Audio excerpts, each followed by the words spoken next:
Ebibiina by'emizannyo eby'enjawulo bikyatulidde n'okuddamu okuteeka empaka ez'enjawulo olw'ebbala ly'ensimbi ezeetaagisa okukebera abazannyi ab'enjawulo mu lutalo lw'okulwanyisa ekirwadde kya COVID-19 ekyazinda ensi yonna.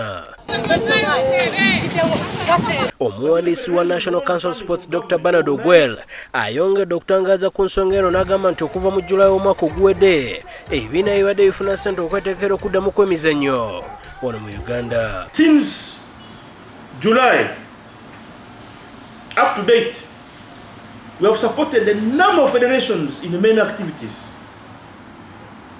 Federations, Uganda Basketball Association, we have supported them massively to go for Afro basketball in Egypt. Uganda Tennis Association, we have cleared their equipment from URA. Taekwondo, ultimate, weightlifting, woodball, the list is long. These all happened in the COVID period. So what am I trying to bring forward?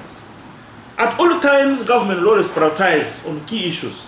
Ekibiina ekiddukanya omuzannyo gw'okubaka kye kimu ku bibiina ebikyalemedde okusalawo ku ky'okuzannya liigi ya sizoni eno olw'obutaba na ssente zeetaagisa okukebera abazannyi baakyo.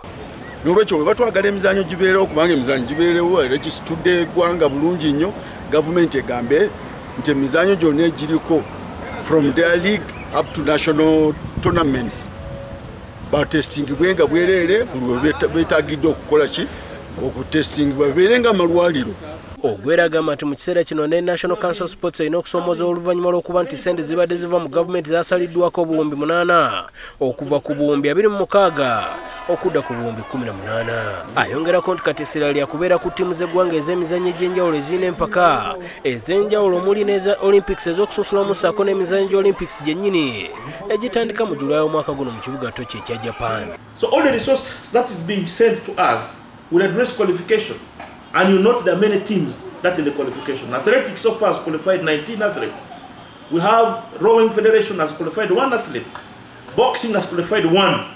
And we also have Paralympic, which has qualified 3. But we have 35.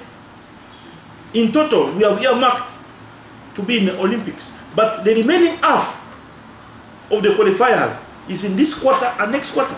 Wabula Ogwera agumiza ebibiina by'emizannyo eby'enjawulo nti waliwo nteekateeka y'okwongeza ku ssente z'emizannyo nga baagala ekibiina ekinaafuna ssente ntono kibeere nga waakiri kifuna akawumbi kamu.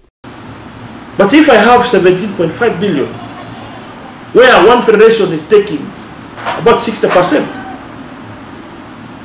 how do you expect me to distribute for the remaining 50?